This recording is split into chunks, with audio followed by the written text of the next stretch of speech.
Hello ladies and gentlemen, we have the great pleasure today to share important information regarding news about Haiti. We will talk about the discontent of the Haitian people against the government of Ariel Henry, troubles between the BSAP agents and the Haitian National Police, and also about Guy Philippe.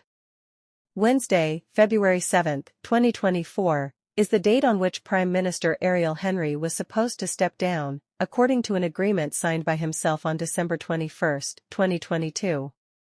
But that will not be the case. The interim government that was set up after the assassination of President Jovenel Moïse in July 2021 will remain in power, which is causing great discontent among the population.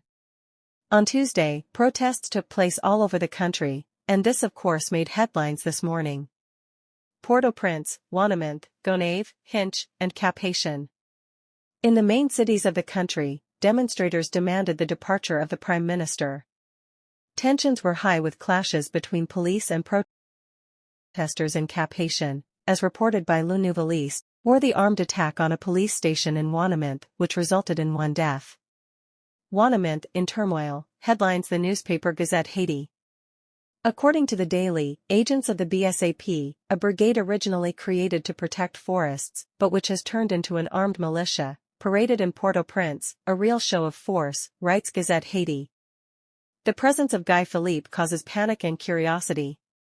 The BSAP, which supports the former coup leader against President Aristide, Guy Philippe, appeared in public in Pétionville on Tuesday. This is reported in a piece by Le Nouveliste. Guy Philippe's presence caused panic in the streets, but also aroused curiosity, the newspaper writes. The former elected senator continues to call on the population, the police, and the army to rise up against the government. A week that will be difficult, writes Le National. The newspaper accuses the authorities of remaining silent in their usual silence, while opponents seek to win the battle of communication. Anyway, as political tension rises, the economy continues to deteriorate, notes the newspaper. The number of families fleeing their homes under the criminal fire of armed gangs is increasing daily. At the same time, like constrictor snakes, criminal groups continue to tighten their grip on the city. And this strangulation, both economic and social, has a disastrous impact on the household basket. The besieged city is threatened with serious shortages. Some markets are no longer supplied, and consumers are at their wits' end, writes Le National. Consumers at their wits' end and a whole country on a razor's edge. This is the title of the editorial in Le Nouveliste. The country is walking on a razor's edge, it writes. The extreme tightrope walkers who lead the political game may succeed in reaching their respective goals or lose their footing, and the nation will end up torn apart, in a bloodbath.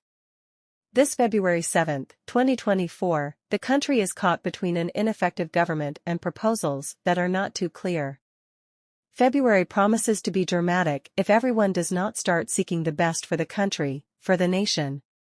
With our correspondent in Port-au-Prince, Marie-André Belange.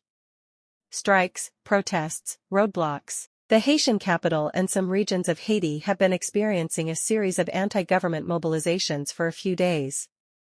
Haitians no longer want Ariel Henry. Jean-Bonal Fatal is president of the Confederation of Workers in the public and private sectors of Haiti. For him, it's clear, the prime minister must go. The constitution had provided that the interim period should not exceed 120 days, whereas the volume has already been in power for more than 30 months.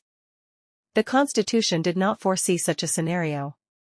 Therefore, if there is no legal framework, there is no institutional framework. How to replace it?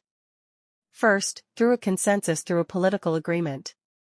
Because according to him, the agreement of December 21, 2022, failed. We cannot constantly cling to such an agreement, and moreover the Montana Agreement had provided the ways and means to get out of the crisis. But the international community did not want this agreement to be applied. A technical commission for its restructuring was created. 5 members of the Brigade for Protected Areas, BSAP, were killed in clashes with UDMO agents in Laboule on Wednesday, February 7. The information was confirmed to Le Nouveliste by a police source. This source also reported that 3 other BSAP members were arrested by law enforcement. This contact also mentions several items seized by law enforcement, including weapons and ammunition. In a photo shared with the editorial staff, an M4 rifle, a 12-gauge shotgun, an Uzi, a 9mm caliber pistol, 2 pairs of handcuffs, a machete, 2 ballistic helmets, a communication radio, and ammunition can be identified. All were seized during the police operation. According to the police source, these BSAP members, who were traveling in a white pickup truck labeled BSAP, did not comply with the police warnings. Automatic weapon fire was heard in the area affected by the clashes. This caused panic among residents. The vehicle in which the victims were traveling, a white pickup truck stamped BSAP, was seized by the police and placed at the Pétionville police station. Bullet impacts are visible on the windshield. The vehicle is bloodstained. A motorcycle was also seized. The BSAP has been giving authorities cold sweats for several months. This body, whose real strength is unknown, was increasingly straying from its mission and escaping the control of its supervisory ministry, the Ministry of the Environment. By a decree issued in a Council of Ministers on January 22, the government revoked Jean-Tel Joseph, the head of the National Agency for Protected Areas, ANAP, which oversees the BSAP. The government cited the fact that the agency is facing serious institutional dysfunction problems. A technical commission was set up for its restructuring. Thank you for taking the time to listen to us. Don't forget to subscribe to the channel for more information.